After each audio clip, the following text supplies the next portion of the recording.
कृष्णाय वासुदेवाय हरये परमात्मने प्रणतः क्लेशनाशाय गोविन्दाय नमो नमः। ओं वसुदेवसुतं देवं कंसचाणूरमर्दनं देवकी परमानन्दं कृष्णं वन्दे जगद्गुरुं। श्री राधाकृष्णाभ्यां नमः। श्री कृष्णाय गोविंदाय गोपीजनवल्लभाय स्वः। कृष्णं वंदे जगद्गुरुं అర్జునం వందే జగదేక వీరం. మనకి మనుధర్మశాస్త్రం చెప్తోంది. ఏం చెప్తోంది? అసలు వికారాలు ఎన్నున్నాయి మనిషికి? పాపాలు వేటిని బట్టి వస్తాయి? ఏమిటంటే శాస్త్రాలన్నీ చెప్పేది అదే. కామ, క్రోధ, లోభ, మోహ, మద, మాత్సర్యం.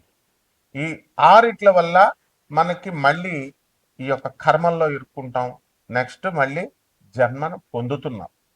మరి ఇవి చాలా జాగ్రత్తగా శ్రీకృష్ణ పరమాత్మ భగవద్గీతలో చెప్పిన విధంగా జాగ్రత్తగా మన కామాన్ని అణుచుకుంటూ మోహాన్ని పిల్లలపైన ఇతరులపైన ఎంతవరకు ఉండాలో అంతవరకు ఉంచుకుంటూ వెళ్ళి బ్యాలెన్స్ చేసుకుంటూ వెళ్తే మాత్రమే మనకి సేవ్ అవుతాం. సాధూనాం దర్శనం పుణ్యం స్పర్శనం పాపనాశనం భాషణం కోటి తీర్థం వందనం మోక్షదాయకం అని చెప్తోంది శాస్త్రం. సత్సంగత్యే నిస్సంగత్వే సత్సంగత్యే నిస్సంగత్వం నిస్సంగత్వే నిర్మోహత్వం నిర్మోహత్వే నిశ్చలతత్వం నిశ్చలతత్వే జీవన్ముక్తి. అప్పుడు వస్తాయి.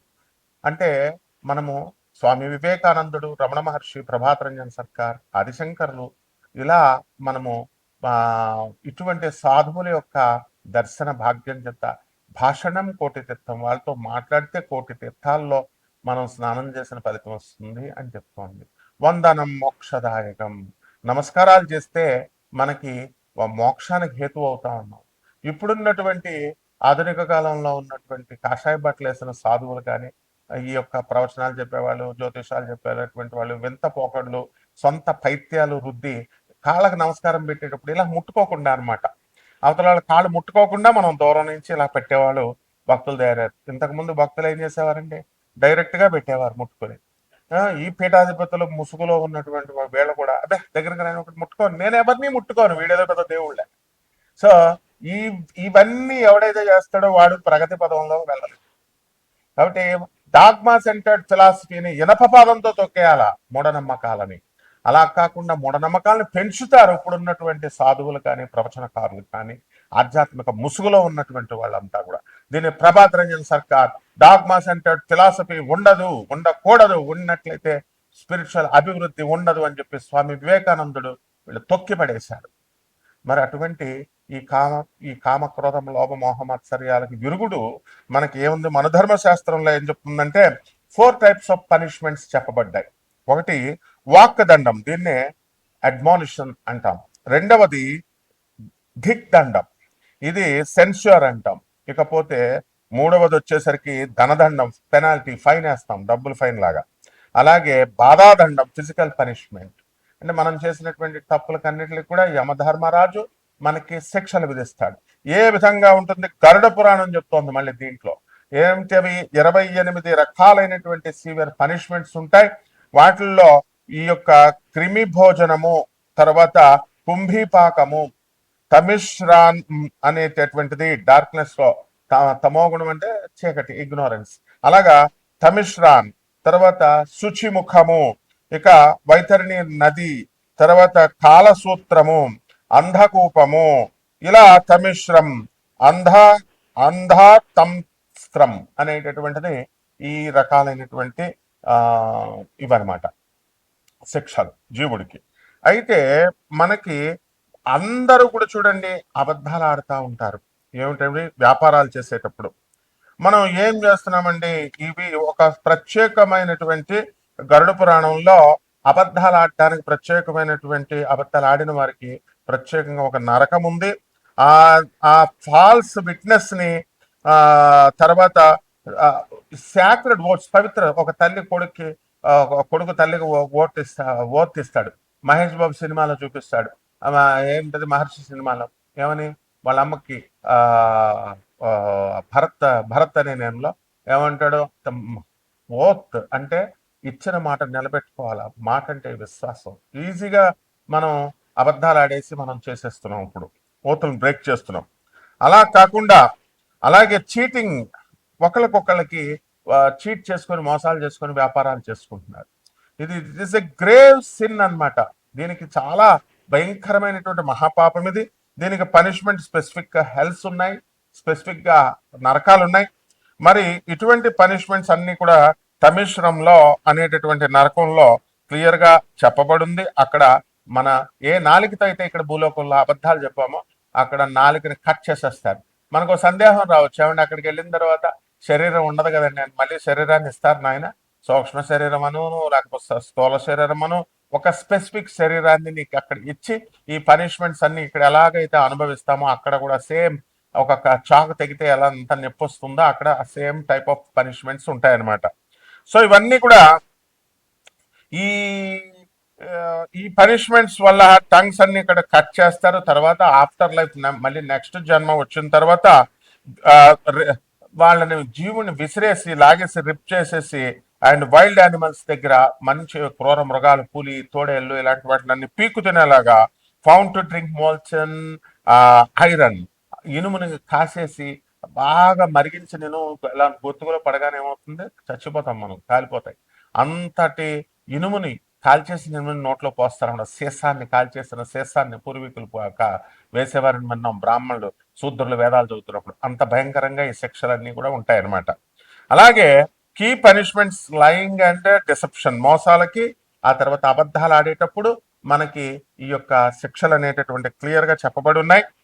అందులో ఫాల్స్ విట్నెస్, దీనికి ఏం చెప్పారంటే సారమేయ పాకము, అది కుంభీ పాకం ఎలాగో సారమేయ పాకంలో పడేస్తారు.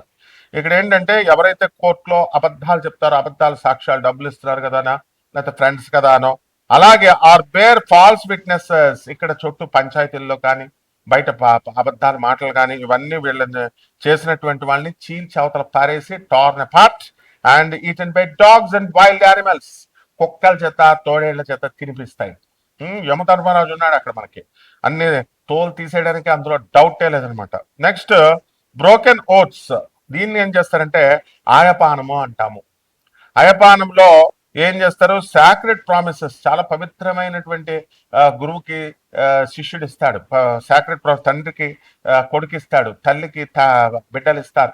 అవి బ్రేక్ కనుక చేసినట్లయితే, అలాగే oats to drink molten iron, iron molten చేసి కరిగించి ఆ దాంట్లో తాగిపిచ్చేస్తాడు. నెక్స్ట్ బెట్రాయల్ అండ్ చీటింగ్, దీనికి తమిశ్రామ్ అనేటటువంటి నరకంలో పడేస్తారు. దీనికి కూడా ఎవరైతే ఇతరులు మీ ఫ్రెండ్స్ అందరూ కూడా నమ్మకం చేస్తారు, నమ్మక ద్రోహం అంటాం చూసా, నమ్మిన వాళ్ళకి మోసం చేస్తారు, నమ్మక ద్రోహం. అటువంటి వాళ్ళని ఎవరైతే అబద్ధాలు ఆడతారో, మోసాలు చేస్తారో అటువంటి వాళ్ళకి వీళ్ళందరినీ కూడా తాళ్లతో బంధించేసి అండ్ యముని యొక్క భటులు అంతా కూడా వీళ్ళు బ్లీడింగ్ వచ్చేదాకా బాదుతూనే ఉంటారు అండ్ స్పృహ తప్పి పడిపోయేదాకా బాదుతూనే ఉంటారు. ఇవి అలాగే ఇది చాలా ముఖ్యమైనటువంటి విషయం.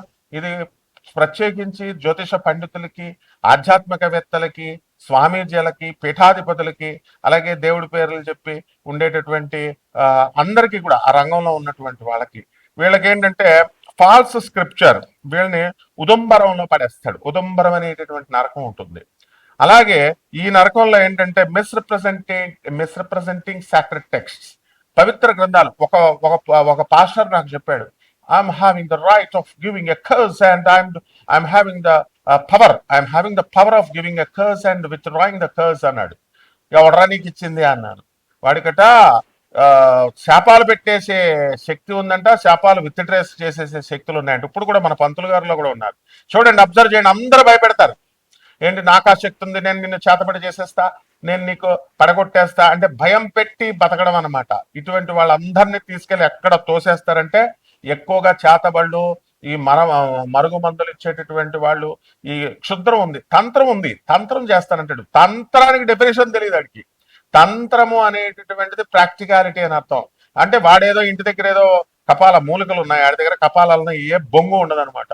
అవన్నీ పెట్టి ఏదో చేసేస్తారంటే వీళ్ళు భయపడి చచ్చి మీరందరూ కూడా మూర్ఖులైపోయి వెళ్ళడం, చదువుకున్నటువంటి గాడిదలు కూడా వెళ్ళడం, ఇలాగా చేస్తారన్నమాట. అంతేగాని స్వామి వివేకానందుడు, ఆదిశంకర్లు వీళ్ళు చెప్పేది మాత్రం వినరు. అందువలన ఇవి కాదనమాట. అటువంటి వాళ్ళందరికీ కూడా మరి ఈ రాముడు దేవుడు కాదు, రాముడు మనిషి, కృష్ణుడు మనిషి, కృష్ణుడు మటన్ తిన్నాడు, చికెన్ తిన్నాడు, కృష్ణుడు చచ్చిపోయాడు 7 రోజులు, ఇటువంటి గ్యాంగ్ అందరినీ కూడా, అలాగే సాయిబాబా దేవుడు కాదు, ఇలా రకరకాలుగా చెప్పేటటువంటి వాళ్ళందరినీ కూడా misrepresenting sacred text or teaching false doctrines, అబద్ధపు ఈ డాక్ట్రైన్స్ అని చెప్పేటటువంటి వాళ్ళందరినీ కూడా, సూత్రాలు చెప్పేటటువంటి వాళ్ళందరినీ కూడా క్రష్ చేసేసి హెవీ ఐరన్ క్లబ్స్ లో అవి పడేసి ఉతుకుతారనమాట. సో అలాగే డిసీట్ ఇన్ బిజినెస్ లోకి వచ్చేసరికి చాలా మంది మోసాలు చేస్తూ ఉంటారు. దీన్ని క్షార భోజనము అనేటటువంటి నరకంలో పడేస్తారు.